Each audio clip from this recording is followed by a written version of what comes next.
I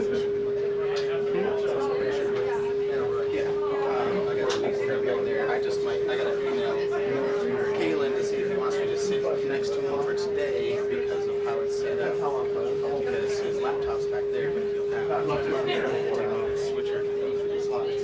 However, if there's any issue, I'll try to fix. So I might be standing out here. I'm replying back to Nicole just to let her know that she's in the frame. Is that I'll take a look at whatever you get to see the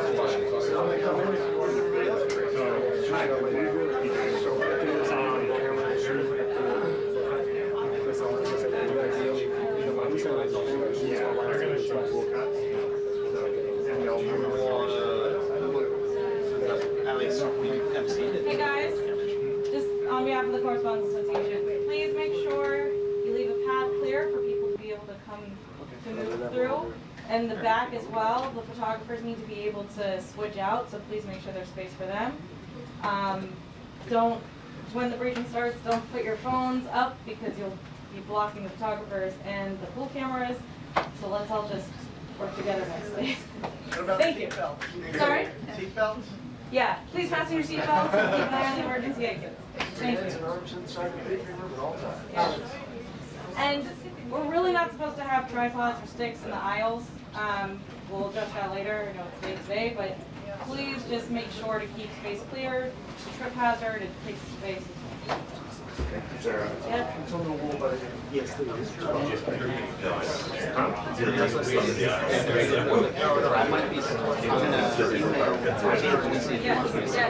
Yes. One more. Sorry, guys. One more. The briefing room seats are assigned, so please allow people who are assigned to their seats to sit in their seat. If somebody shows up, if you are sitting in someone's seat that is not yours, and they show up, you need to vacate the seat for the person who is assigned to that seat. Thank you.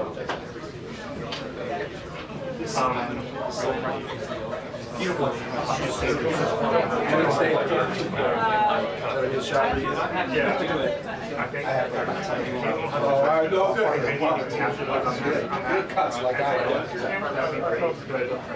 If you want to be back, but if you have, that'd be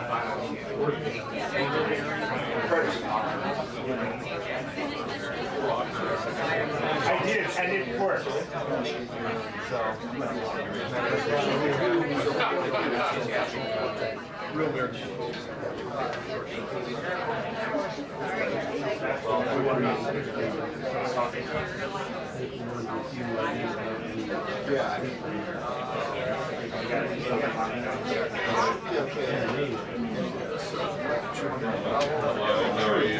What a day.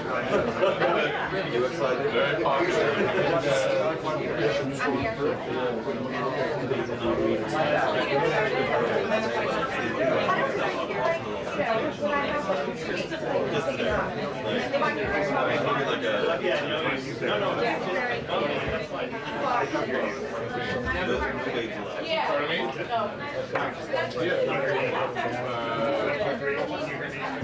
Yeah, no, I saw you at the gate, and then, yeah. And then, did you guys get arrested? Okay, good.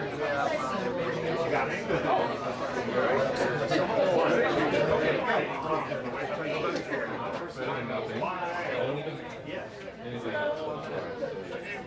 I want to feel like you were abandoned by me and the but intents matter for something, you know? Congratulations.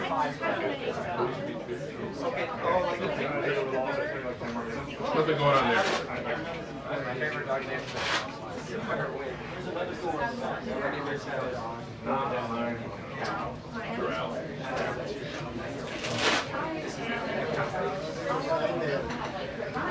We're in the first term. News cycle or the intersection of this time around, like Rather than a weakness, I remember I had last name, and he kept saying that I had last name. Come on. Can't start me to do? I haven't read that yet. You need it. But she sent me another reminder to tell me everyone else. Why? Maybe she said, oh. Well, there's like 3 of them. Hello.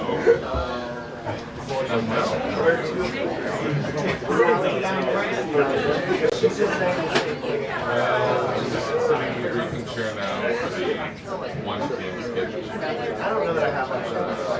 And so I'm researching that. I don't know. I think maybe we have a Friday, which I think is the same but regardless, so we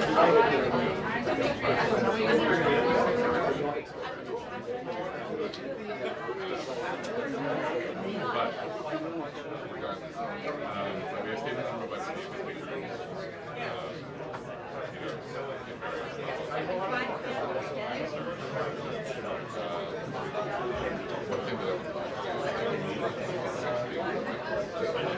like whoever will kind of stuff do it like I think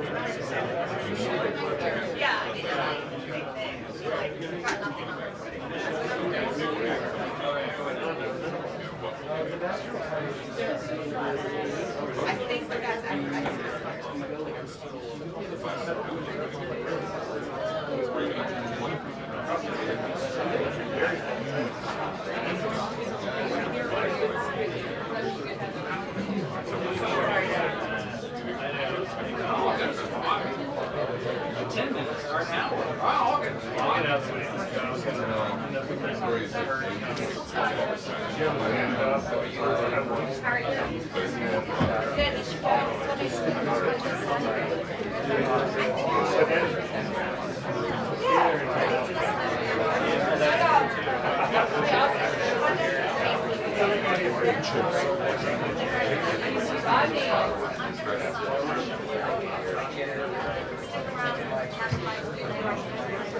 This is John Smith. I mean, let me check with Justin. My understanding Yes, I told him that he needed to be asleep before and after all the slides. No, that makes her who is the same height as me. Yes. Yeah, he should be like that, and again, I'll just double check with him when he comes in to make sure that he's aware of that. Exactly.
Evan, shoot test and send it.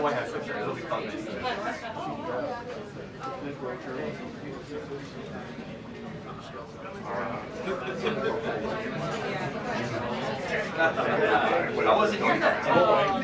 Just my daughter.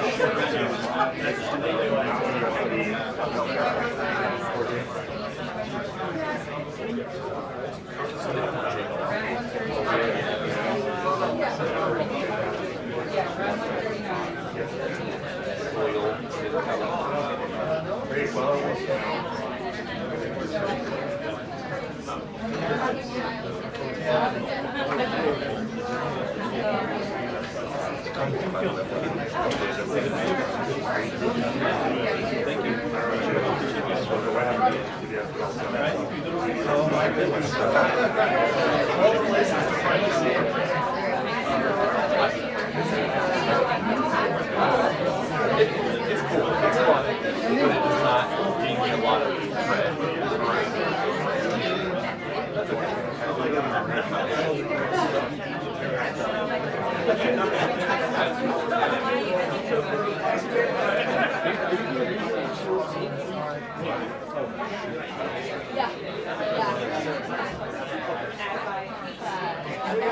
I would never dare block. I would never dare block. Just check.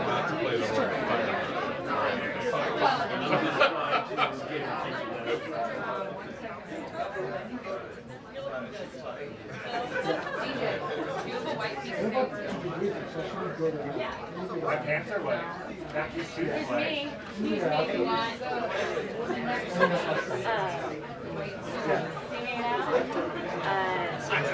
I'll see you.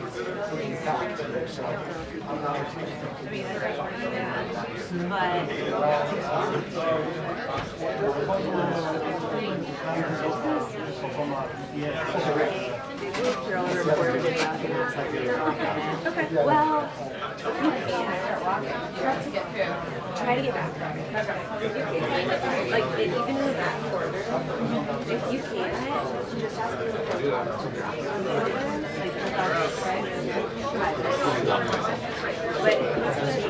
but yeah, well, we're right there, yeah.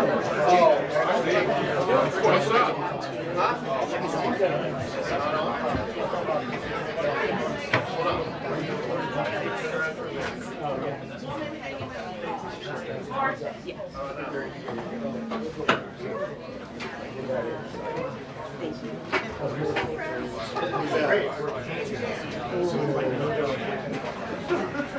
Gotta fight through April. Gotta fight through it out.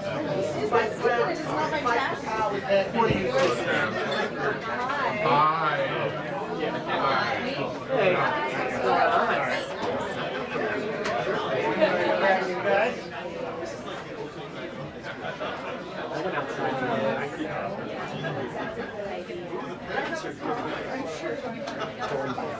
Perfect. Yes.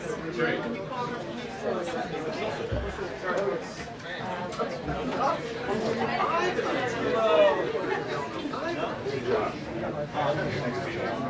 Pardon me? Does that mean you're yes.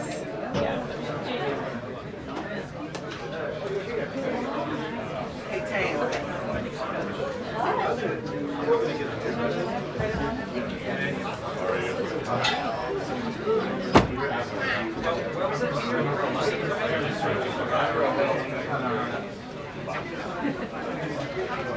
Oh my God, great spot. Caitlin Collins?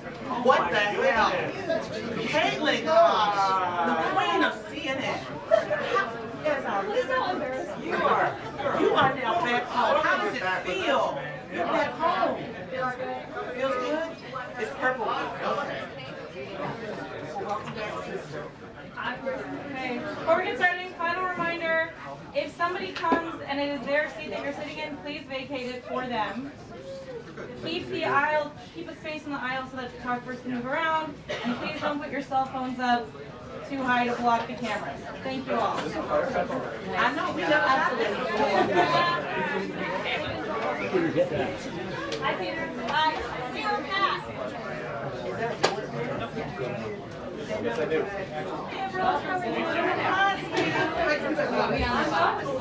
Go through that way. But you're not going to get my Very well.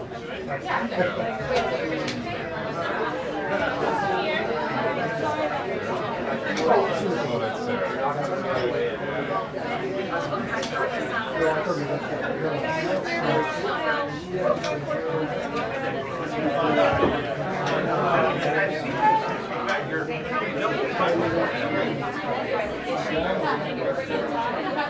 Aren't you glad I did?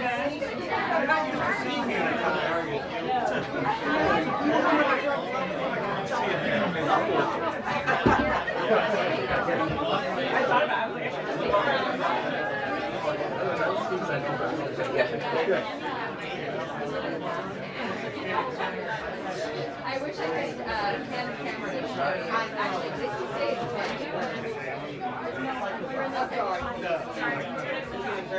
yeah. Yeah. All right.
Of course. And I said, are you kidding? Which one of you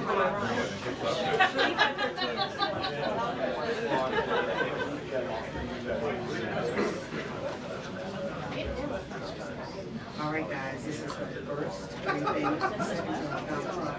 This room is packed. Even Karoline Collins is here.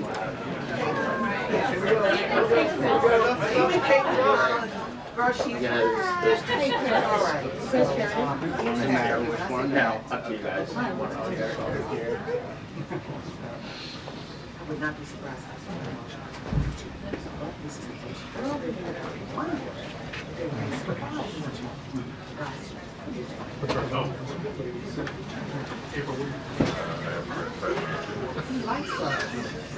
Chris, can you grab the paper? It's very proud of us? Since DTS, that's why we have been this is the first thing everybody is organizing. Right. We're here to report. Did y'all like that? Okay. I got you. I'm tweeting it. Yeah. Well, no, I'm IGing it.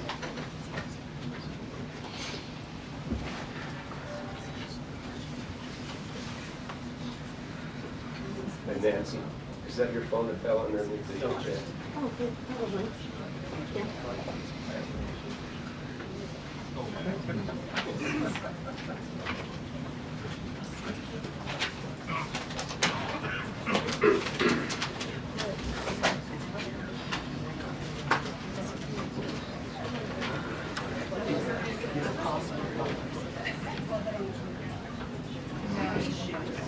Do they know about you? Of course, that's the question. That remains to be seen. Obviously, White House briefings were a huge point of interest in the first Trump administration, and I can tell you it seems to be the way today. This is a very packed briefing room. It is essentially a standing room only around the seats that you are seeing here, and that is because we are expecting the White House Press Secretary, Karoline Leavitt, to come out at any moment and take questions from reporters. And of course, there are many questions to ask about the Well, guys, I'm going to have to sit down. This starts on time. I'll tell you, it took a while just to get to my seat because the room is packed with people. I mean, I've never seen it like this in here the whole time I covered President Biden. This is obviously the first briefing of this new Trump administration, and there's no shortage of things to ask about. I mean, day one, there were 200 or so executive actions that were taken.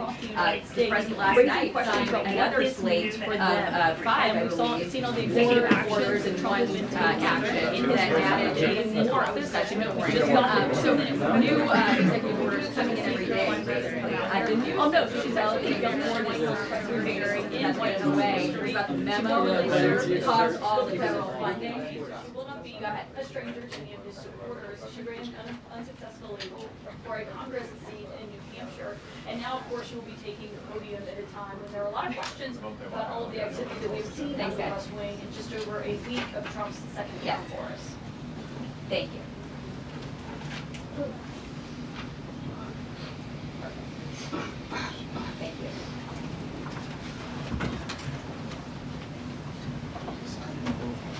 Was it, maybe they're taking the wrong mic? Okay, they just did the 2-minute warning, so I'm just gonna. They were hearing shotgun audio, I think. Thanks, guys. Here. I'm gonna sit down until otherwise told. Is it hard to do? She's been. Throwing it right out, right?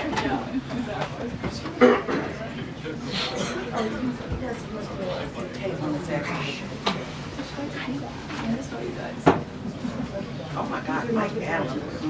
This is really good.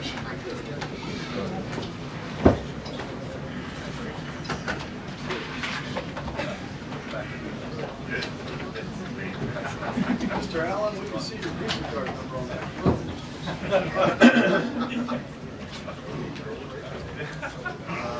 One of them turned 18 and the other will be 15 next. Yes, driving, college.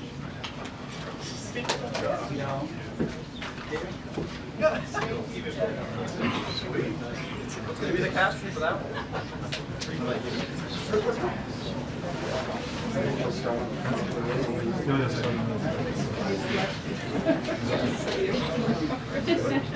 We did.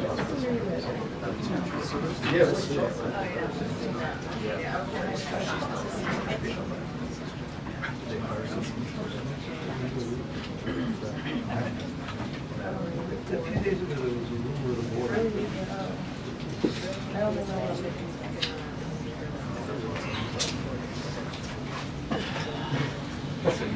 I understand.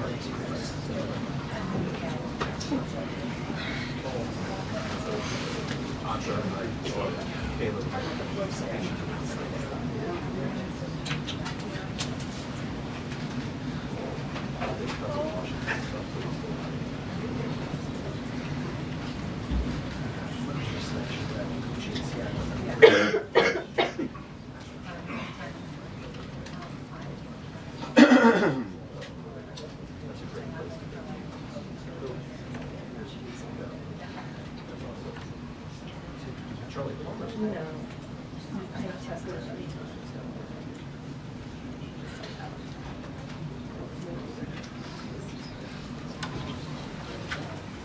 I'm not it.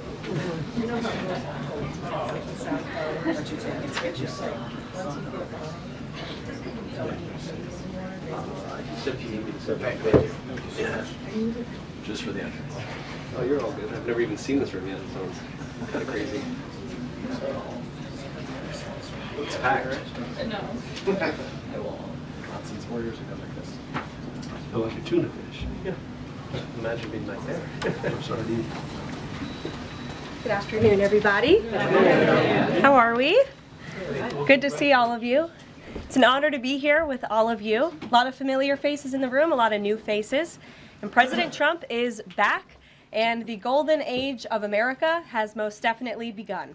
The Senate has already confirmed 5 of President Trump's exceptional cabinet nominees: Secretary of State Marco Rubio, Defense Secretary Pete Hegseth, CIA Director John Ratcliffe, Homeland Security Secretary Kristi Noem, and Treasury Secretary Scott Bessent. It is imperative that the Senate continues to confirm the remainder of the president's well-qualified nominees as quickly as possible. As you have seen during the past week, President Trump is hard at work fulfilling the promises that he made to the American people on the campaign trail. Since taking the oath of office, President Trump has taken more than 300 executive actions, secured nearly $1 trillion in U.S. investments, deported illegal alien rapists, gang members, and suspected terrorists from our homeland, and restored common sense to the federal government. I want to take a moment to go through some of these extraordinary actions. On day 1, President Trump declared a national emergency at our southern border to end the 4-year-long invasion of illegal aliens under the previous administration. Additionally, President Trump signed an executive order to end catch and release and finish construction of his effective border wall. By using every lever of his federal power, President Trump has sent a loud and clear message to the entire world. America will no longer tolerate illegal immigration, and this president expects that every nation on this planet will cooperate with the repatriation of their citizens. As proven by this weekend, when President Trump swiftly directed his team to issue harsh and effective sanctions and tariffs on the Colombian government. Upon hearing, they were denied a U.S. military aircraft full of their own citizens who were deported by this administration. Within hours, the Colombian government agreed to all of President Trump's demands, proving America is once again respected on the world stage. So, to foreign nationals who are thinking about trying to illegally enter the United States, think again. Under this president, you will be detained and you will be deported. Every day, Americans are safer because of the violent criminals that President Trump's administration is removing from our communities.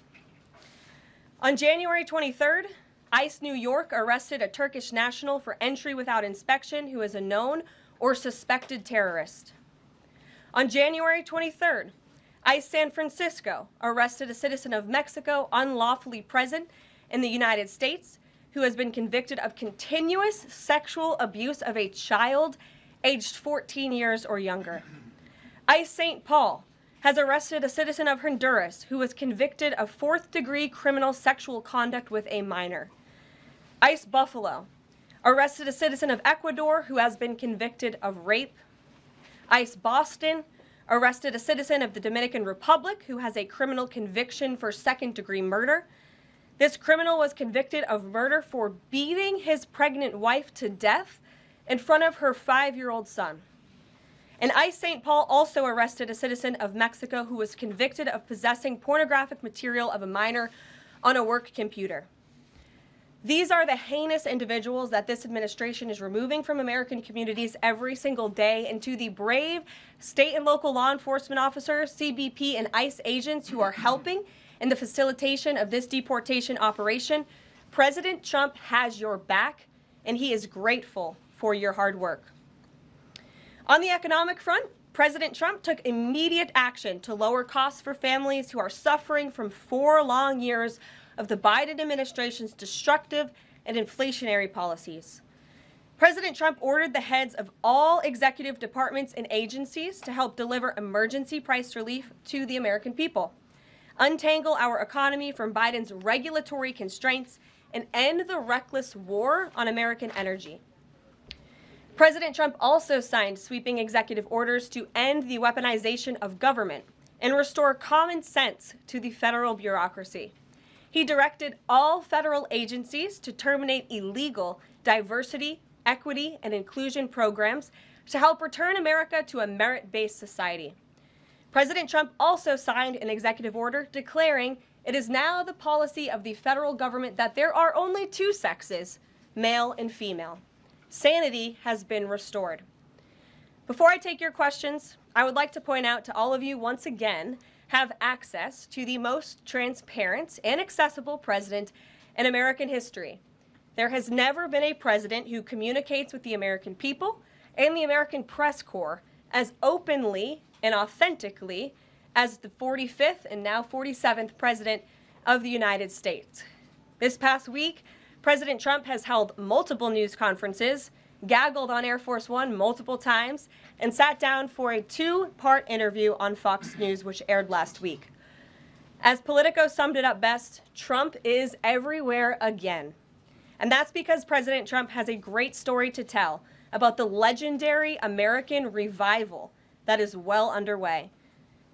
And in keeping with this revolutionary media approach that President Trump deployed during the campaign, the Trump White House will speak to all media outlets and personalities, not just the legacy media who are seated in this room. Because according to recent polling from Gallup, Americans' trust in mass media has fallen to a record low.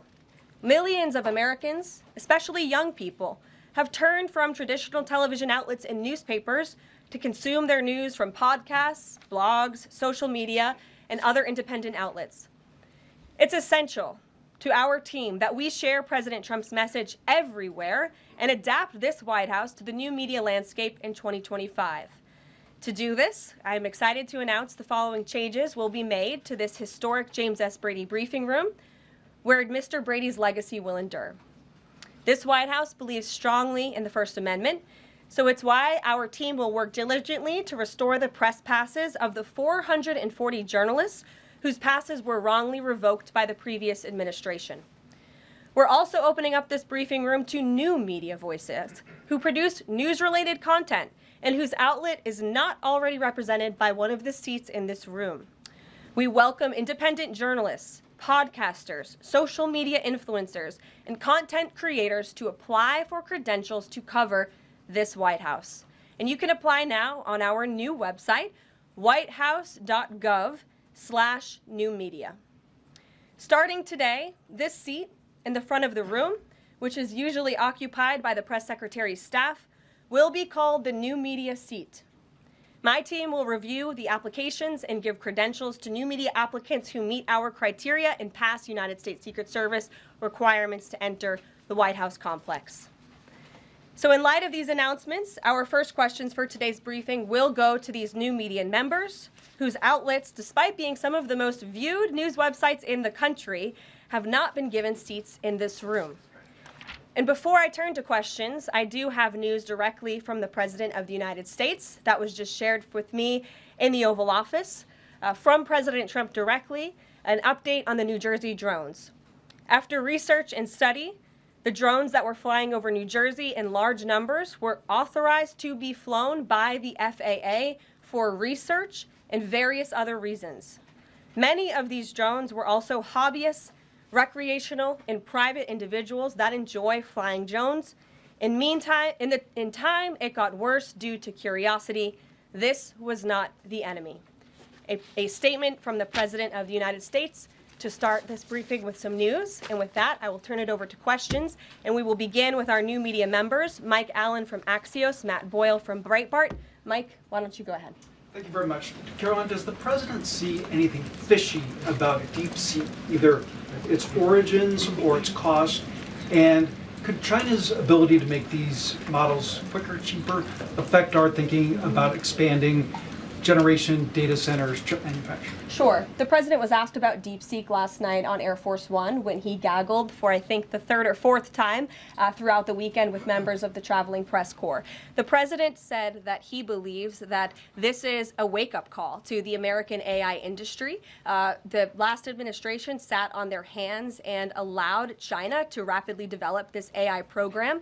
And so President Trump believes in restoring American AI dominance. And that's why he took very strong executive action this past week to sign executive orders to roll back some of the onerous regulations on the AI industry. And President Trump has also proudly appointed the first AI and crypto czar at this White House, David Sachs, whom I spoke with yesterday, very knowledgeable on this subject, and his team is here working every single day to ensure American AI dominance.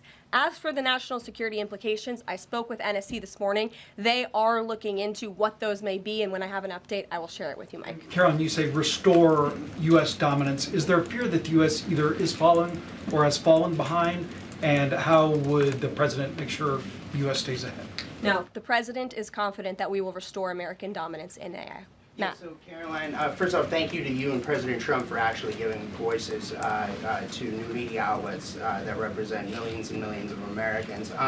The thing I would add, I've got a two-part question for you. The first is just can you expand upon what steps the White House is going to take to bring more voices, not less, which is what our founder, Andrew Breitbart, believed in, into this room where they rightly belong? Yeah. Absolutely. And as I said in my opening statement, Matt, it is a priority of this White House to honor the First Amendment. And it is a fact that Americans are consuming their news media from various different platforms, especially young people. And as the youngest press secretary in history, thanks to President Trump, I take great pride in opening up this room to new media voices to share the president's message with as many Americans as possible. In doing so, number one, we will ensure that outlets like yours, Axios and Breitbart, which are widely respected and viewed outlets, have an actual seat in this room every day. We also, again, encourage anybody in this country, whether you are a TikTok content creator, a blogger, a podcaster, if you are producing legitimate news content, no matter the medium, you will be allowed to apply for press credentials to this White House. And as I said earlier, our new media website is whitehouse.gov/newmedia. And so we encourage people to apply. Again, as long as you are creating news-related content of the day and you're a legitimate legitimate independent journalist, you're welcome to cover this White House. And secondly, Caroline, you said you laid out several of the actions that President Trump has taken. That obviously it's a stark contrast to the previous administration, a breakneck speed from President Trump. Can we expect that pace to continue as the first 100 days moves along here and beyond that? Absolutely. There's no doubt President Trump has always been the hardest working man in politics. I think that's been proven over the past week. This president has again signed more than 300 executive orders. He's taken historic action. I gaggled aboard Air Force One to mark the first 100 days of this administration, 4 p.m. last Friday, or first 100 hours rather. And this president did more in the first 100 hours than the previous president did in the first 100 days. So President Trump, I think you can all expect for him to continue to work at this breakneck speed, so I hope you're all ready to work very hard. I know that we are. Zeke Miller. Thanks, Caroline. A question that we've asked your predecessors of both parties in this job. When you're up here in this briefing room speaking to the American public, do you view yourself and your role as speaking on, advocating on behalf of the president or providing the unvarnished truth that is, not to lie, not to obfuscate to the American people? I commit to telling the truth from this podium every single day. I commit to speaking on behalf of the President of the United States. That is my job. And I will say it's very easy to speak truth from this podium when you have a president who is implementing policies that are wildly popular with the American people, and that's exactly what this administration is doing. It's correcting the lies and the wrongs of the past 4 years, many of the lies that have been told to your faces in this very briefing room. I will not do that. But since you brought up truth, Zeke, I would like to point out, while I vowed to provide the truth from this podium, we ask that all of you in this room hold yourselves to that same standard. We know for a fact there have been lies that have been pushed by many legacy media outlets in this country about this president, about his family, and we will not accept that. We will call you out when we feel that your reporting is wrong or there is misinformation about this White House. So yes, I will hold myself to the truth, and I expect everyone in this room to do the same. And Caroline, just on a substantive question, yesterday the White House Office of Management and Budget directed across the board freeze, with some exceptions for individual assistance, we understand, to federal grants. It's caused a lot of confusion around the country among Head Start providers, among providers services to homeless veterans, Medicaid providers, states saying they're having trouble accessing the portal. Could you help us clear up some of the confusion, Yes. give some certainty to folks, and also, is that uncertainty, how does that uncertainty service the president's voters? Well, I think there's only uncertainty in this room amongst the media. There's no uncertainty in this building. So let me provide the certainty and the clarity that all of you need. This is not a blanket pause on federal assistance and grant programs from the Trump administration. Individual assistance, that includes, I'm not naming everything that's included, but just to give you a few examples, Social Security benefits, Medicare benefits, food stamps, welfare benefits, assistance that is going directly to individuals will not be impacted by this pause. And I want to make that very clear to any Americans who are watching at home who may be a little bit confused about some of the media reporting. This administration, if you are receiving individual assistance from the federal government, you will still continue to receive that. However, it is the responsibility of this president and this administration to be good stewards of taxpayer dollars. That is something that President Trump campaigned on. That's why he has launched DOGE, the Department of Government Efficiency, who is working alongside OMB. And that's why OMB sent out this memo last night, because the president signed an executive order directing OMB to do just this. And the reason for this is to ensure that every penny that is going out the door is not conflicting with the executive orders and actions that this president has taken. So what does this pause mean? It means no more funding for illegal DEI programs. It means no more funding for the Green New scam that has cost American taxpayers tens of billions of dollars. It means no more funding for transgenderism and wokeness across our federal bureaucracy and agencies. No more funding for Green New Deal social engineering policies. Again, people who are receiving individual assistance, you will continue to receive that. And President Trump is looking out for you by issuing this pause because he is being good steward of your taxpayer dollars. Thanks, Caroline. Sure. How long is this pause going to last, and how is the Trump administration recommending that organizations that rely on federal funding make payroll, pay their rent in the meantime? It is a temporary pause, and the Office of Management and Budget is reviewing the federal funding that has been going out the door. Again, not for individual assistance, but for all of these other programs that I mentioned. I also spoke with the incoming director of OMB this morning, and he told me to tell all of you that the line to his office is open for other federal government agencies across the board, and if they feel that programs are necessary and in line with the president's agenda, then the Office of Management and Budget will review those policies. I think this is a very responsible measure. Again, the past 4 years, we've seen the Biden administration spend money like drunken sailors. It's a big reason we've had an inflation crisis in this country, and it's incumbent upon this administration to make sure, again, that every penny is being accounted for honestly. Why impose this pause with so little notice? Why not give organizations more time to plan for the fact that they are about to lose, in some cases, really crucial federal funding, at least for a period of time? There was notice. It was the executive order that the president signed. There's also a freeze on hiring, as you know, a regulatory freeze, and there's also a freeze on foreign aid. And this is, again, incredibly important to ensure that this administration is taking into consideration how hard the American people are working. And their tax dollars actually matter to this administration. You know, just during this pause, DOGE and OMB have actually found that there was $37 million that was about to go out the door to the World Health Organization, which is an organization, as you all know, that President Trump, with the swipe of his pen in that executive order, is no longer wants the United States to be a part of. So that wouldn't be in line with the president's agenda. DOGE and OMB also found that there was about to be 50 million taxpayer dollars that went out the door to fund condoms in Gaza. That is a preposterous waste of taxpayer money. So that's what this pause is focused on, being good stewards of tax dollars. And so this doesn't affect Meals on Wheels or Head Start or disaster aid? Again, it does not affect individual assistance that's going to Americans. To follow up on Nancy, do you think there will be a list of who is affected and how much money is affected? How will these contractors and organizations know if they are actually having their funding frozen? And then secondly, if you're willing, can you just clarify, is the end goal of this to essentially challenge Congress or to prove that the president can withhold federal funding? In other words, is this an attempt to pick a fight to prove that he can do this? No, absolutely not. As it says right here in the memo, which I have, and I'd encourage all of you to read it, it says the American people elected President Trump to be the president of the United States and gave him a mandate to increase the impact of every federal dollar.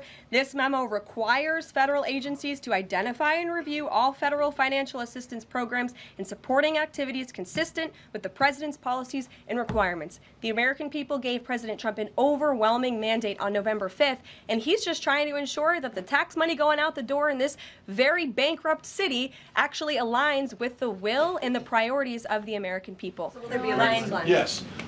Welcome.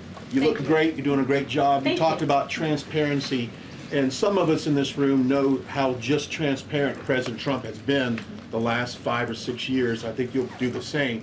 My question is, do you think this latest incident with the president of Colombia is indicative of the global, powerful respect they have for President Trump moving forward, not only to engage in economic diplomacy with these countries, but also world peace? Absolutely. I'll echo the answer that the president gave on Air Force One last night when he was asked a very similar question by one of your colleagues in the media. This signifies peace through strength is back. And this president will not tolerate illegal immigration into America's interior. And he expects every nation on this planet, again, to cooperate with the repatriation of their citizens who illegally entered into our country and broke America's laws. Won't be tolerated. And as you saw, the Colombian government quickly folded and agreed to all of President Trump's demands. Flights are underway once again. Two questions on deportations, if I may. President Trump had said on the campaign trail that he would deport pro-Hamas students who are here on visas. And on his first day in office, he signed an executive order that said, quote, the U.S. must ensure that admitted aliens and aliens otherwise already present in the U.S. do not bear hostile attitudes towards the citizens, culture, government, institutions, or founding principles. So should we take this executive order as Trump saying he would be open to deporting those students who are here on visas but, hold pro-Hamas sympathies? The president is open to deporting individuals who have broken our nation's immigration laws. So if they are here illegally, then certainly he is open to deporting them. And that's what this administration is hard at work at doing. We receive data from DHS and from ICE every single day. From what we hear on the ground, ICE agents are feeling incredibly empowered right now because they actually have a leader in this building who is supporting them in doing their jobs that they were hired to do, which is to detain, arrest, and deport illegal criminals who have invaded our nation's borders over the past 4 years. That's what the president is committed to seeing. Peter. Caroline, very quickly, just following up on the question on immigration first. President Trump, during the course of the campaign in 2024, said the following about illegal immigration. He said, they're going back home where they belong, and we start with the criminals. There are many, many criminals. NBC News has learned that ICE arrested 1,179 undocumented immigrants on Sunday, but nearly half of them, 566 of the migrants, appear to have no prior criminal record besides entering the country illegally. Is the president still focused exclusively, which is a civil crime, it's not criminal? It's a federal crime. So I'm asking though, he said he was going to focus on those violent offenders first. So is violent offenders no longer the predicate for these people to be deported? The president has said countless times on the campaign trail, I've been with him at the rallies, I know you've been there covering them too, Peter, that he is focused on launching the largest mass deportation operation in American history of illegal criminals. And if you are an individual, a foreign national, who illegally enters the United States of America, you are, by definition, a criminal. And so therefore, you are subject to deportation. I apologize for interrupting. So to be clear, it's not violent criminals do not receive precedence in terms of the deportations taking place. The president has also said two things can be true at the same time. We want to deport illegal criminals, illegal immigrants from this country, but the president has said that, of course, the illegal criminal drug dealers, the rapists, the murderers, the individuals who have committed heinous acts on the interior of our country and who have terrorized law-abiding American citizens, absolutely, those should be the priority of ICE, but that doesn't mean that the other illegal criminals who entered our nation's borders are off the table. Understood. Then let me ask you a separate question about the confusion that still exists across the country right now as it relates to the freeze or the pause as it's described. President Trump, of course, ran one of the key policy items was that he was going to lower prices, lower the cost of everything from groceries, as he often said. But in many of the cases, it would seem that some of these moves could raise prices for real Americans on everything from low-income heating, that program, child care programs. Will nothing that the president's doing here in terms of the freeze in these programs raise prices on ordinary Americans? What particular actions are you referring to that would? I'm referring to LHEAP right now. That's the low-income heating program, for example. We can talk about, there's no clarity, so I could refer to a lot of them. We don't know what they are specifically. Can you tell us that LHEAP is not one of those affected? So you're asking a hypothetical based on programs that you can't even identify. Well, I just identified. What I can tell you just to be clear, since you guys haven't identified, let's do it together, just for Americans at home. Medicaid, is that affected? I gave you a list of examples: Social Security, Medicare, welfare benefits, food stamps that will not be impacted by this federal pause. I can get you the full list after this briefing from the Office of Management and Budget. But I do want to address the cost cutting because that's certainly very important and cutting the cost of living in this country. President Trump has taken historic action over the past week to do that. He actually signed a memorandum to deliver emergency price relief for American families, which took a number of actions. I can walk you through those. He also repealed many onerous Biden administration regulations. We know over the past 4 years, American households has been essentially taxed $55,000 in regulations from the previous administration. President Trump, with the swipe of his pen, rescinded those, which will ultimately put more money back in the pockets of the American people. So deregulation is a big deal. And then when it comes to energy, I mean, the president signed an executive order to declare a national energy emergency here at home, which is going to make America energy dominant. We know that energy is one of the #1 drivers of inflation. And so that's why the president wants to increase our energy supply to bring down costs for Americans. The Trump energy boom is incoming, and Americans can expect that. Please share that. Thank you. Caroline, I think some of the confusion I think may be here with this pause on federal funding. You've made it clear you're not stopping funds that go directly to individuals, but there certainly are lots of organizations that receive funding and then may pass along a benefit. Meals on Wheels, for one. They provide meals for over 2.2 million seniors. What is the president's message to Americans out there, many of whom supported him and voted for him, who are concerned that this is going to impact them directly, even if, as you said, the funding isn't coming directly to their wallet? I have now been asked and answered this question 4 times. To individuals at home, who receive direct assistance from the federal government, you will not be impacted by this federal freeze. In fact, OMB just sent out a memo to Capitol Hill with Q&A to clarify some of the questions and the answers that all of you are asking me right now. Again, direct assistance will not be impacted. I've been asked and answered about this OMB memo. There's many other topics of the day. Jackie Heinrich. Indirect assistance, Thank you, Caroline, if it's going to another organization and then trickling down. Direct assistance that is in the hands of the American people will not be impacted. Again, as I said to Peter, we will continue to provide that list as it comes to fruition. But OMB right now is focused on analyzing the federal government's spending, which is exactly what the American people elected President Trump to do. And one question on immigration, Caroline, on immigration. Of the 3,500 arrests ICE has made so far since President Trump came back into office, can you just tell us the numbers? How many have a criminal record versus those who are just in the country illegally? All of them, because they illegally broke our nation's laws and therefore they are criminals as far as this administration goes. I know the last administration didn't see it that way, so it's a big culture shift in our nation to view someone who breaks our immigration laws as a criminal, but that's exactly what they are. You made a point of going with the worst first. They all have a criminal record? And welcome to the briefing If they broke our nation's laws, yes, they are criminal. Yes. Thank you. On stripping security details for figures like John Bolton, Pompeo, Brian Hook, Senator Tom Cotton said that he's seen the intelligence and the threat from Iran is real for anyone who played a role in Soleimani's strike. He voiced concern it wouldn't just impact those individuals, but potentially their family, innocent bystanders, friends, anyone who's near them when they're out in public. Is the president open to reconsidering his decision?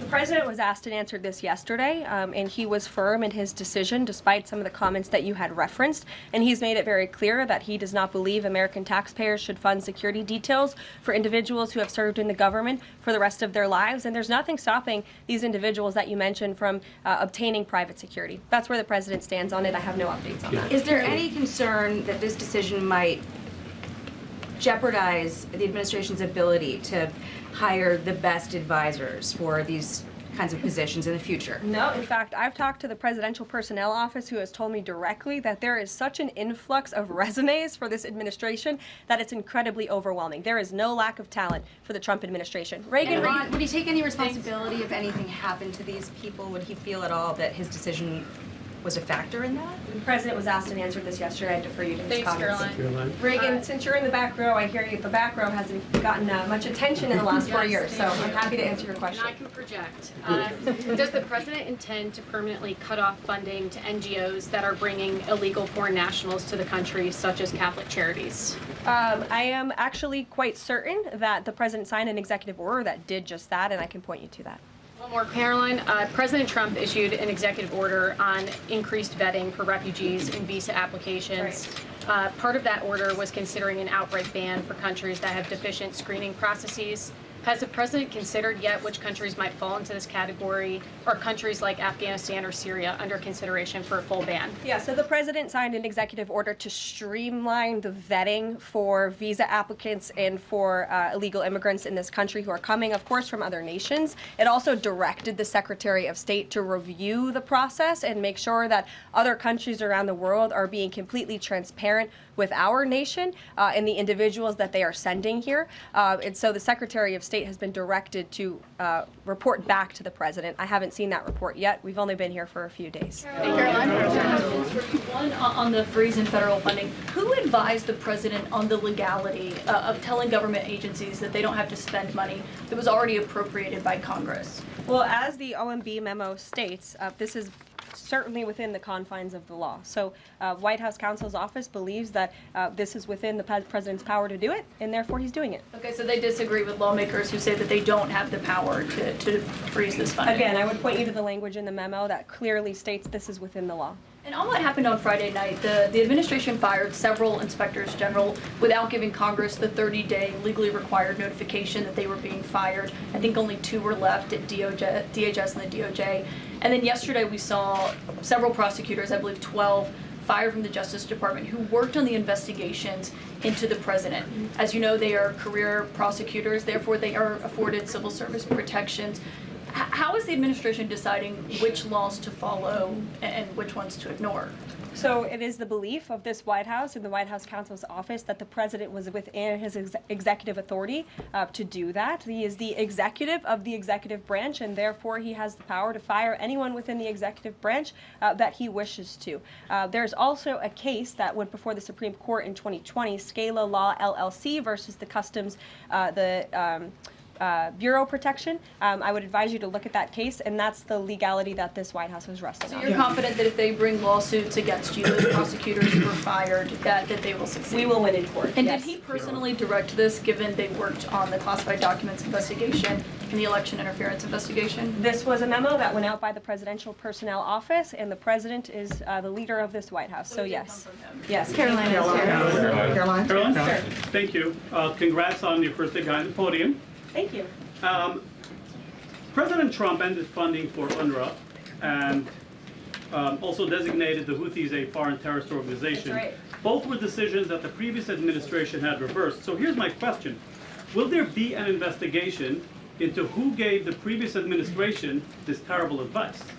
Well, that's a very good point. I haven't heard discussions about such an investigation, but it wouldn't be a bad idea considering that the Houthis certainly are terrorists. They have launched attacks on U.S. naval ships across this world, and so I think it was a very wise move by this administration to redesignate them as a terrorist group, because they are, and I think it was a foolish decision by the previous administration to do so. As for an investigation, I'm not sure about that, but it's not a bad idea. Josh. Thank you for the question. I appreciate it. Can you give us an update on the president's plan for his tariff agenda? He spoke a lot about this yesterday, and there's a couple of dates coming up that he's spoken to.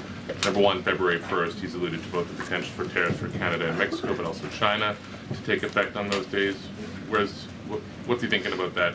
Yeah. Should those countries expect that? Again, he was asked and answered this question this past weekend when he took a lot of questions from the press, and he said that the February 1st date for Canada and Mexico still holds. What about the China 10% tariff that he also had mused about last Tuesday going into effect on the same day? Yep, the president has said that he is very much still considering that for February 1st. Separately, yesterday he talked also about sectoral tariffs on, for instance, pharmaceuticals as well as semiconductor computer chips. He talked about steel, aluminum, and copper. What's the timeline on those? Is that a similar sort of coming days thing? Or? Yeah, so when the president talked about that in his speech yesterday, that actually wasn't a new announcement. That was within a presidential memorandum that he signed in one of the first days here in the White House on his America First trade agenda. So there's more details on those tariffs in there. As far as a date, I don't have a specific date to read out to you, but the president is committed to implementing tariffs effectively, just like he did in his first term. Finally, he also was asked on the plane when he gaggled about the potential for a universal tariff. He was asked maybe about 2.5%. There was a report about that. He said he wanted much bigger than that. Should we understand that these tariffs would add up? You know, in other words, you might have country-specific tariffs like Canada, Mexico, China. You might have sectoral tariffs like on pharmaceuticals, as well as a potential universal tariff on top of that. Do these stack on one or the other, or would one sort of take precedence over another? All I can point you to is what the president has said on this front. The February 1st date for Canada and Mexico, also the China tariff that he has discussed. He rejected the 2.5% tariff. He said that was a little bit too low. He wants it to be higher. I'll leave it to him to make any decisions on that front. Phil Weichman. What the Mexicans and Phil. Canadians have done so far, do you have any comment on whether that has met the bar, what he wants to see on fentanyl? Thank you. I won't get ahead of the president again on advocating to foreign nations on what they should or shouldn't do to get away from these tariffs. The president has made it very clear, again, that he expects every nation around this world to cooperate with the repatriation of their citizens, and the president has also put out specific statements in terms of Canada and Mexico when it comes to what he expects in terms of border security. We have seen a historic level of cooperation from Mexico, but again, as far as I'm still tracking, and that was last night talking to the president directly, February 1st is still on the books. Phil. Thank you, Caroline.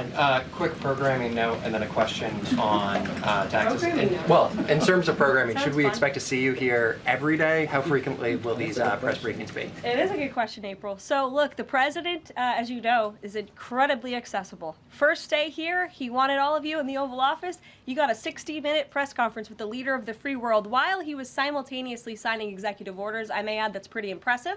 I don't think the previous office holder would be able to pull such a thing off. So look, the president is the best spokesperson that this White House has, and I can assure you that you will be hearing from both him and me as much as possible. And then a question about tax cuts. The president has promised to extend the tax cuts from the previous term.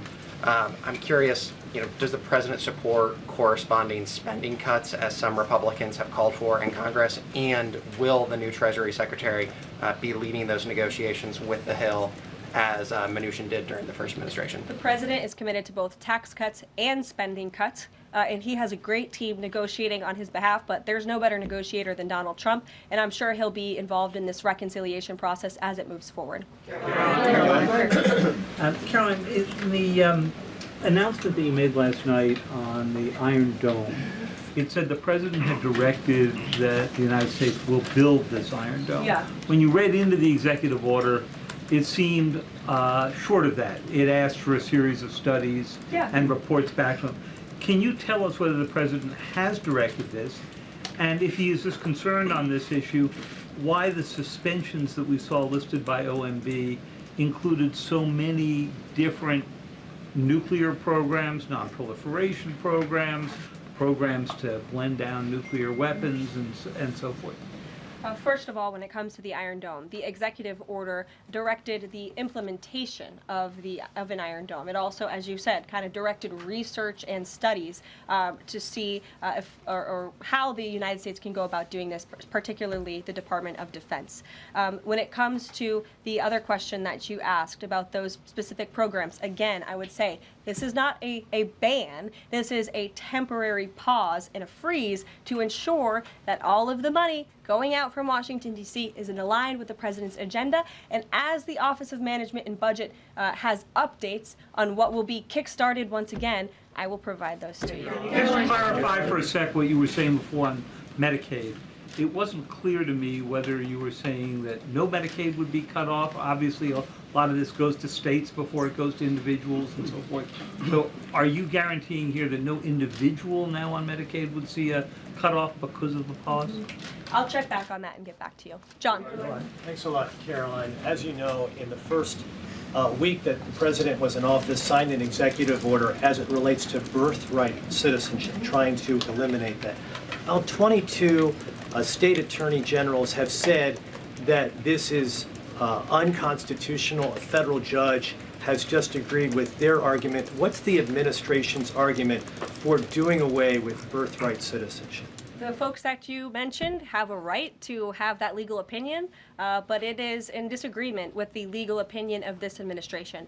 This administration believes that birthright citizenship is unconstitutional, and that is why President Trump signed that executive order. Illegal immigrants who come to this country and have a child are not subject to the laws of this jurisdiction. That's the opinion of this administration. We have already appealed the lawsuit that was filed against this administration, and we are prepared to fight this all the way to the Supreme Court if we have to, because President Trump believes that this is a necessary step to secure our nation's borders and protect our homeland. On foreign policy, Karoline, on foreign policy, if I may, the president's commitment to the NATO Defense Alliance, is it as strong as the prior administration?